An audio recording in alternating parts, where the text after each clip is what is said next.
तो अब सवाल ये उठता है कि सरकार को आखिर हमारी प्रॉपर्टी में इतनी दिलचस्पी क्यों थी? क्यों बार बार सरकार हमारी प्रॉपर्टी लेना चाहती थी? और क्यों हर बार सरकार अमेंडमेंट ला रही थी? और इंदिरा गांधी ने क्यों इमरजेंसी लागू किया? और इस सभी का सवालों का जवाब इस वीडियो में आपको देखने को मिलेगा। तो कहानी शुरू होती है जमींदारी सिस्टम से। सदियों पहले जमीन का असली मालिक राजा होता था। किसान खेती करता और अपनी जिंदगी चलाता था। बीच में जमींदार होते थे, लेकिन उस वक्त वो मालिक नहीं, सिर्फ लगान वसूलने वाले मध्यस्थ या मीडिएटर होते थे। वे आमतौर पर खेती का 1/3 या 25% के आसपास टैक्स के रूप में जमींदार को देते थे, और वो जमींदार राजा को क्या करता था? अनाज या टैक्स के रूप में उसको रिटर्न करता था। लेकिन ज्यादातर समय में एक नियंत्रित और प्रणालीबद्ध व्यवस्था थी, एक सिस्टमैटिक व्यवस्था थी।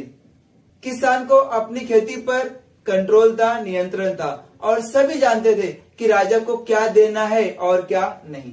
फिर आया 1793 का परमानेंट सेटलमेंट यानी स्थायी बंदोबस्त। ब्रिटिशर्स के काल में ब्रिटिशर्स ने लाया 1793 में। इस व्यवस्था के अंतर्गत जमींदार को ही जमीन का मालिक बना दिया। पहले राजा मालिक होते थे, उसके बाद जब ब्रिटिशर्स आए तो ब्रिटिशर्स ने बोला हम नहीं, बल्कि जो जमींदार जो लगान वसूलते हैं अब वही जमीन के असली मालिक होंगे। तो लगान पहले तय था, फिक्स था, वो अब अनलिमिटेड हो गया। जमींदार जरूरत से ज्यादा लगान या टैक्स वसूलने लगे, और यहीं से किसान की मुसीबत शुरू हुई।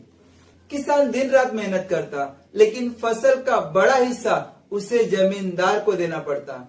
इसके कारण उसके पास न तो अपने परिवार के लिए पर्याप्त अन्न बचता था, और न ही खेती में सुधार करने के लिए पूंजी।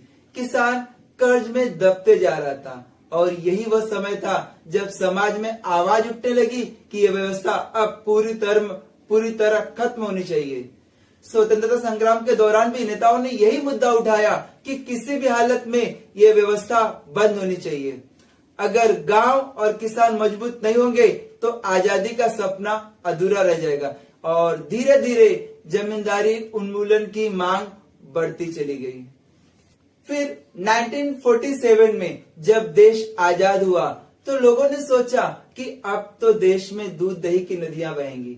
लेकिन हकीकत भाई साहब, हालात तो ऐसे थे कि आजादी तो मिली, पर साथ में फ्री गिफ्ट में कंगाली भी मिली। एक तरफ पार्टीशन, लाखों लोग घर से बेघर, दूसरी तरफ दंगे, शरणार्थी, बेरोजगारी।